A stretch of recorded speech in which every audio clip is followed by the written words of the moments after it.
মধ্যপ্রাচ্যের সবচেয়ে নির্ভরযোগ্য জুটির মধ্যে কি তাহলে ভাঙনের সুর বেজে উঠেছে? দীর্ঘ এক দশকের বেশি সময় ধরে সৌদি আরব ও সংযুক্ত আরব আমিরাতকে দেখা হতো মধ্যপ্রাচ্যের সবচেয়ে অবিচ্ছেদ্য মিত্র হিসেবে। তেলবাজার, ইসলামপন্থী রাজনীতি দমন, কাতার অবরোধ, সব বড় সিদ্ধান্তেই তারা ছিল একই সারিতে। কিন্তু এখন প্রশ্নটা আর গুঞ্জন নয়, প্রায় প্রকাশ্য। এই কৌশলগত ভাইবোনত্বে কি সত্যি ভাঙন ধরেছে? ইন্ডিয়া টুডে জানাচ্ছে, একসময় তারা যৌথভাবে আরব উপদ্বীপে নিজেদের ক্ষমতা দৃঢ় করেছিল, কাতারের ওপর অবরোধ আরোপে নেতৃত্ব দিয়েছিল, তেল বাজারে প্রভাব বিস্তার করেছিল। তবে ধনী ও শক্তিশালী এই দুই দেশের ভ্রাতৃত্ব আজ সন্দেহের চোখে দেখা হচ্ছে। এই বন্ধন কি আসলে সত্য ছিল, নাকি শুধুই কৌশলগত হিসাবের জটিল খেলা? মধ্যপ্রাচ্যের ভবিষ্যৎ এখন সেই প্রশ্নের উপর ঝুলে আছে। এই ভাঙনের শব্দ প্রথম শোনা যায় ইয়েমেনে। একসময় হুতি বিদ্রোহীদের বিরুদ্ধে কাঁধে কাঁধ মিলিয়ে লড়া দুই দেশ আজ সেখানে ভিন্ন পতাকার নিচে দাঁড়িয়ে আছে, প্রতিটি পদক্ষেপে নিজেদের স্বার্থ এবং কৌশল স্পষ্ট করতে।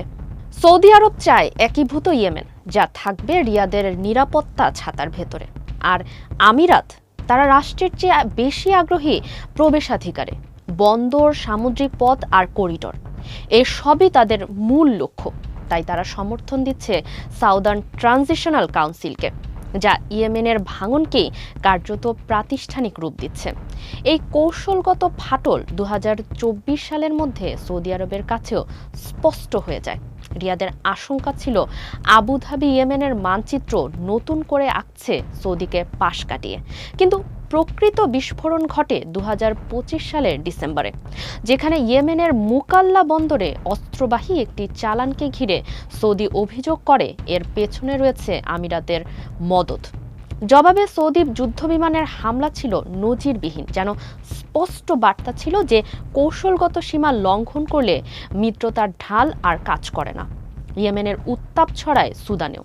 2023 সালের গৃহযুদ্ধে আমিরাত সমর্থন দেয় আধা সামরিক আরএসএফকে, কারণ তাদের হাতে সোনার খনি, সীমান্ত রুট আর দ্রুত লাভের পথ।